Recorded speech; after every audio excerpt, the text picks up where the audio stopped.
What's up, y'all? Welcome to another episode of Car Talk. It's 3 o'clock in the morning. Just getting back from a little session. Dropped a verse for my cousin back in Toronto. I'm tired as fuck. But I committed to myself, I'm going to do this at least 3 times a week. Whether I got 2 viewers, 3 viewers, or none. Feel me? So, once I put my mind to something, I'm gonna do that shit. Feel me? My wife called my attention to some crazy shit today going on in the Dominican. And it's funny because it's not new. It's kind of like something that's been ongoing with this place and the black people that reside there. Particularly, Haitians, but it's not even just Haitians at this point. It's just like if they see you in the street and you black, they gonna press your issue. I don't even like talking about shit like this, bro. To be honest, like a long time ago, I used to talk about stuff like this all the time with people around me, talk about it on the internet. It's something that's very close to my heart and that causes me a lot of stress and pain. You know what I'm saying? I think it might be the same for all of us, but some of us just choose to ignore the shit that's going on or discount it because they just feel like they can't do nothing to change it. But I guess I don't know what I'm doing, but I feel like I need to start tapping into my core again, the things that I really care about and speak on these issues.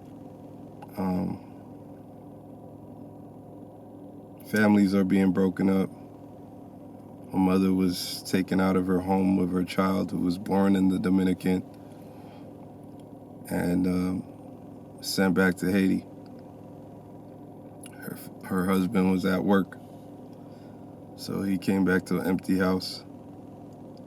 Other people are being murdered, straight up, no deportation.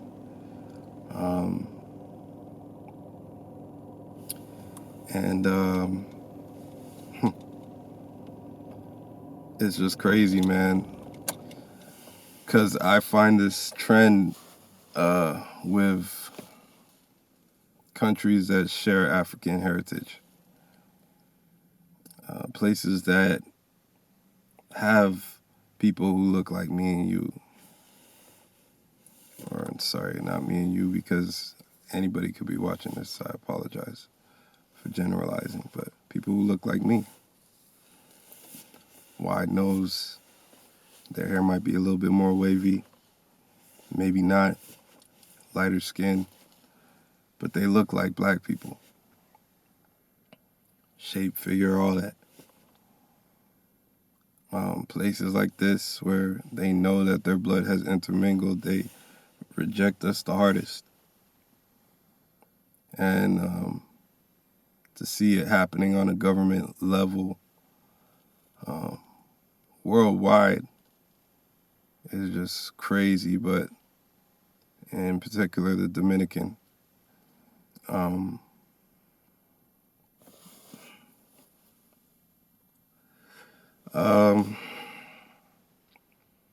One of the other things that they're doing is on top of kicking probably hundreds of thousands of Haitians out of their homes, they're accepting Ukrainian refugees. They're accepting Venezuelan refugees. Obviously, Venezuela is a place that shares a lot of lighter-skinned heritage. There also are a heavy amount of people who identify with their African heritage there. But it's a mostly Eurocentric country. They're being granted visas. They're being granted stays. The people of Ukraine are having their entire stay funded by the government. Housing, food, whatever they need. They're giving it to these people and at the same time removing Haitians from a land that they've come to know as home and the opportunity to escape the violence taking place on their island, which tells you something about the level of detriment that's going on over there, because the Dominican ain't no better, bro. Like, as we know, it's a lot of shit popping in the Dominican as far as violence and crime goes.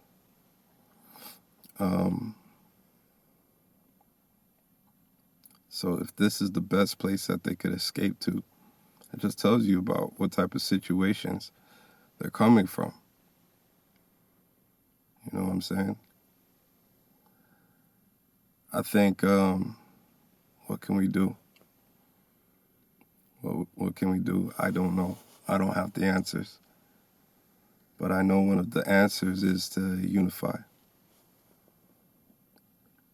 To stop looking at each other as separate because this person's from Canada, this person's from America, this person's from England, this person's from wherever.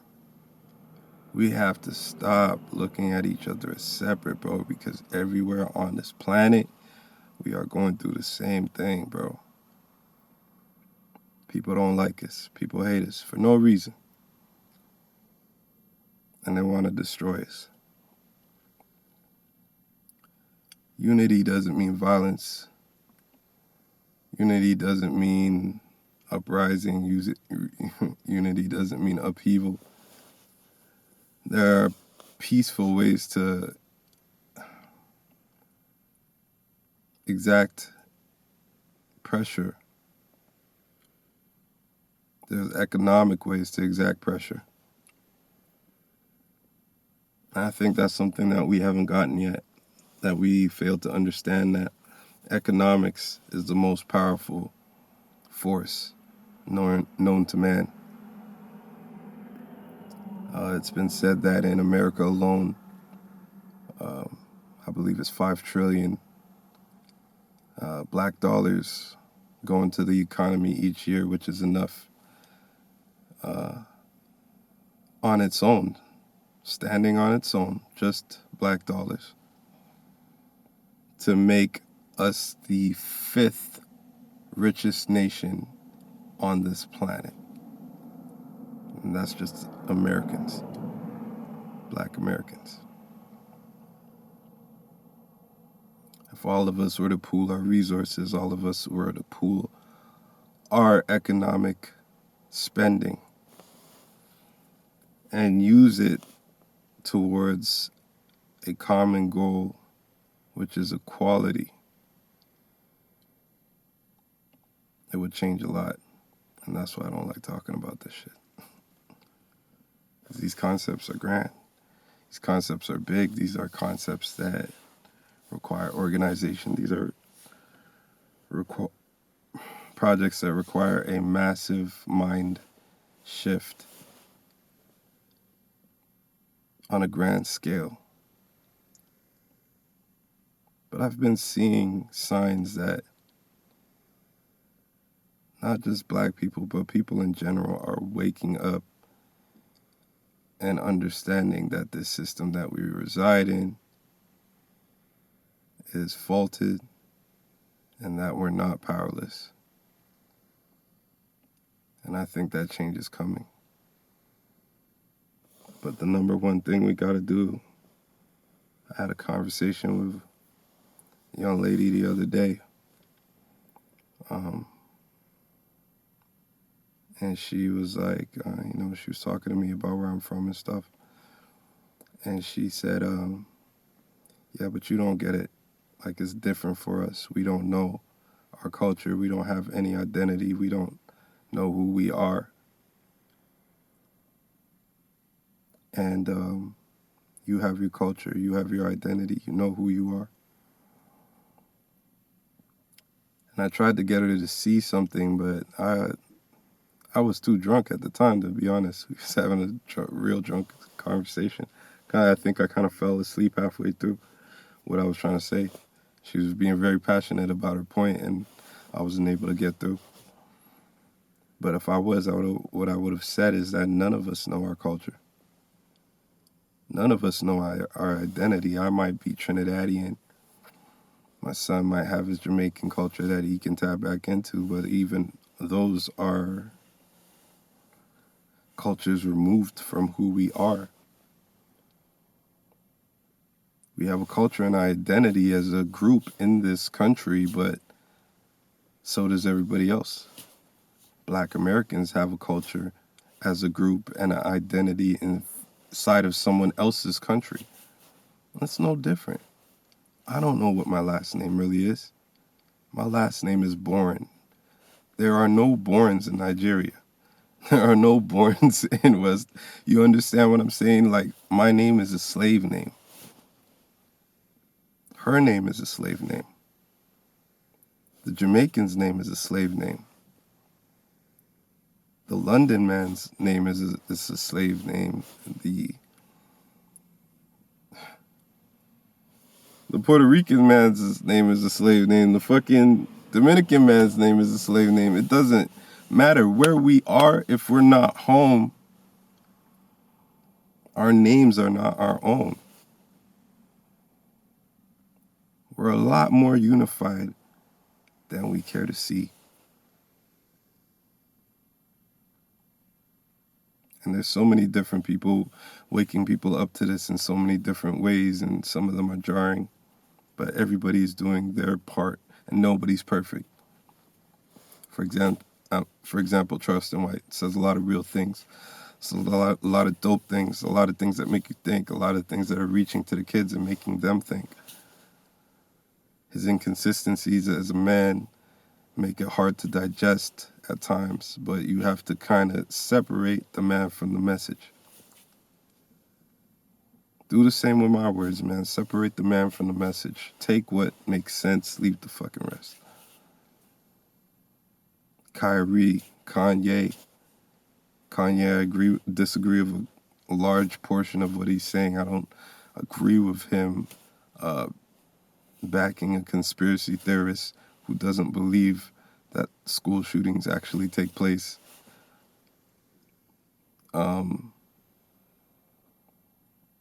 Just because he's a Christian.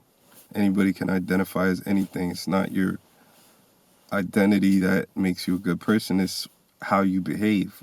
Is he behaving as a Christian when he makes these parents cry and hurt because he refuses to acknowledge their pain? I don't agree with that side of Kanye, but Kanye's saying some other stuff that's getting us to think. Kyrie's saying some stuff that's getting us to think.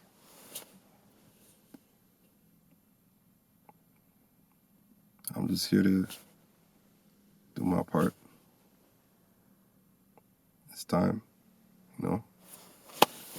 And yeah, you already know what it is. Family, money, everything. Let's get it, baby. Whoa!